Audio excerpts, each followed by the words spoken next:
तो हम इस बार मौजूद हैं जो अंतर्राष्ट्रीय वेबसाइट हैं, प्रमुख वेबसाइट हैं, उनको हम आपको दिखाने जा रहे हैं कि वहां पर कौन कौन सी खबरें वेबसाइट पर छाई हुई हैं। तो मैंने यहां पर खोला हुआ है द न्यूयॉर्क टाइम्स वेबसाइट को और आप इसका जो पहला पेज देखेंगे, यानी कि पहला जो उसका फ्रंट पेज है, फ्रंट पेज इसको कह सकते हैं। जैसे आप ओपन करेंगे वेबसाइट को तो यही पेज आपका खुलेगा।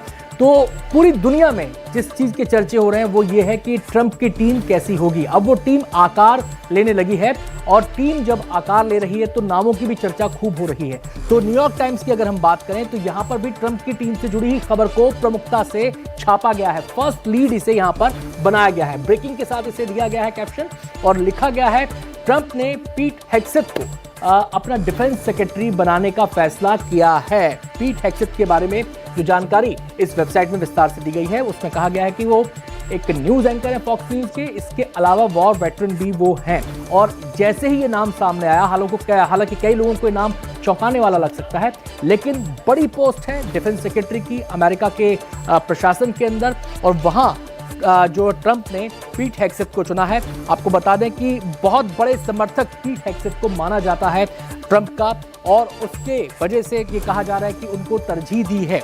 आपको बताएं अफगानिस्तान में, इराक में वेटरन के तौर पर काफी अहम भूमिका इन्होंने निभाई थी और पीट हेग्सेथ को अब डिफेंस सेक्रेटरी यहां पर बना दिया गया है। आपको बताएं कि ये पूरा स्टेटमेंट विस्तार से इस खबर के बारे में बताया गया है और ट्रंप की जो स्टेटमेंट आई है पीट हेग्सेथ को लेकर वो भी यहां पर प्रमुखता से छापी गई है। उन्होंने पीट हेग्सेथ का जब अनाउंसमेंट किया तो उनके एक्सपीरियंस के लिए और मिलिट्री के उनके सपोर्ट के लिए उनकी तारीफ उन्होंने की है। ये यहाँ पर उनका स्टेटमेंट इस हिस्से में देखिए, इस हिस्से में ये उनका स्टेटमेंट यहाँ पर छापा गया है और साथ ही साथ उन्होंने लिखा है कि America's enemy are on notice, यानी कि वो ये दिखाना चाह रहे हैं अपने स्टेटमेंट के जरिए कि पीट हेग्सेथ जो अमेरिका के दुश्मन हैं वो उनकी प्राथमिकता लिस्ट में सबसे ऊपर होंगे। उनको कैसे टैकल करना है, उनको कंट्रोल करने के लिए क्या रणनीति अपनानी है, तो ये वाली खबर इसमें प्रमुखता से छापी गई है। अब हम थोड़ा सा इसको बैक करते हैं तो पीट हेग्सेथ से जुड़ी स्पेसिफिक खबर थी, न्यूयॉर्क टाइम्स के फ्रंट पेज पर लीड स्टोरी उन्होंने बनाया गया है। इसके अलावा ट्रंप कैपिटल हिल जाने वाले हैं, उसको लेकर भी यहाँ पर खबर को जगह दी गई है। लेकिन अगर आप इस पूरे वेब पेज को देखेंगे तो यहाँ पर आपको नजर आएगा कि जो ट्रंप की टीम है उससे जुड़ी 3-4 खबरें यहाँ पर लगाई गई हैं। ये देखिए, John Ratcliffe former intelligence director CIA को लीड करेंगे, ये खबर भी यहाँ पर प्रमुखता से छापी गई है। ये इनकी सेकंड लीड स्टोरी है। इसके अलावा अगर हम बात करें तो एक और जो ट्रंप की टीम का हिस्सा है उनके बारे में भी यहाँ पर जानकारी दी गई है। क्रिस्टी नोएम का यहाँ पर जिक्र है और ये कहा जा रहा है कि होमलैंड सिक्योरिटी सेक्रेटरी के तौर पर उनके नाम पर जो है वो ट्रंप जो है लगभग मोहर लगा चुके हैं। ये खबर उससे जुड़ी हुई है। तो ये तमाम खबरें न्यूयॉर्क टाइम्स में छपी हुई हैं। लीड स्टोरी में ट्रंप का प्रशासन, ट्रंप की टीम छाया हुआ है।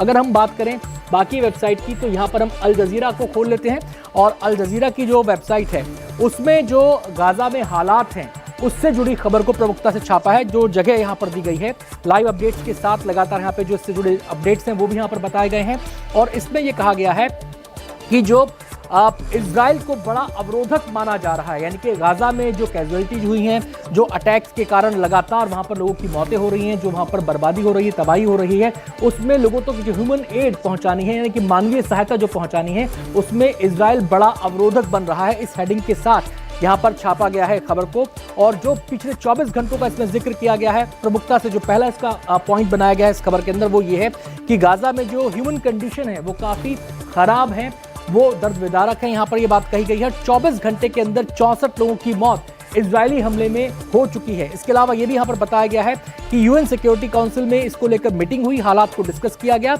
और ये कहा गया कि जो वहां पर स्थिति है लोगों की, उन्हें मानवीय सहायता की जरूरत है और ये मानवीय सहायता उन तक पहुंचना बेहद जरूरी है। लेकिन इसमें कहा गया है कि इसमें इजराइल बड़ा अवरोध पैदा कर रहा है और उसको अमेरिका ने भी बड़े अवरोधक के तौर पर देखा है। तो विस्तार से तमाम डिटेल्स यहाँ पर दी गई हैं इस खबर से जुड़ी हुई।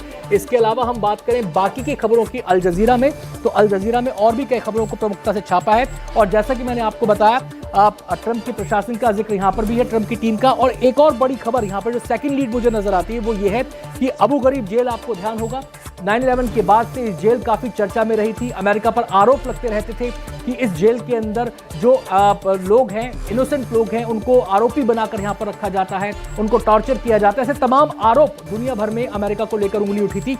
उसी अबू गरीब जेल से जुड़ी ये मामला यहाँ पर सामने आया है। जो सर्वाइवर है उन्होंने एक केस वहां पर जीता है और $42 मिलियन के डैमेजेस का ये केस था जो उन्होंने जीत लिया है। इस खबर को यहां पर प्रमुखता से जगह दी गई है। इसके अलावा एक और खबर को यहां पर इसके ठीक नीचे जगह दी गई है, वो ये है कि हूती विद्रोहियों ने अमेरिका के वारशिप्स को यमन में निशाना बनाया है। हालांकि आपको बता दें इसके बारे में, इस खबर के बारे में, कि ये जो निशाना बनाया गया ड्रोन के जरिए वहां पर जो इसको टारगेट किया गया, इसमें कोई हताहत नहीं हुआ है। ये जानकारी भी अमेरिका की तरफ से आ गई है। इसके अलावा अगर हम बात करें तो यहां पर ट्रंप के प्रशासन का भी जिक्र है, ट्रंप की टीम का भी जिक्र है।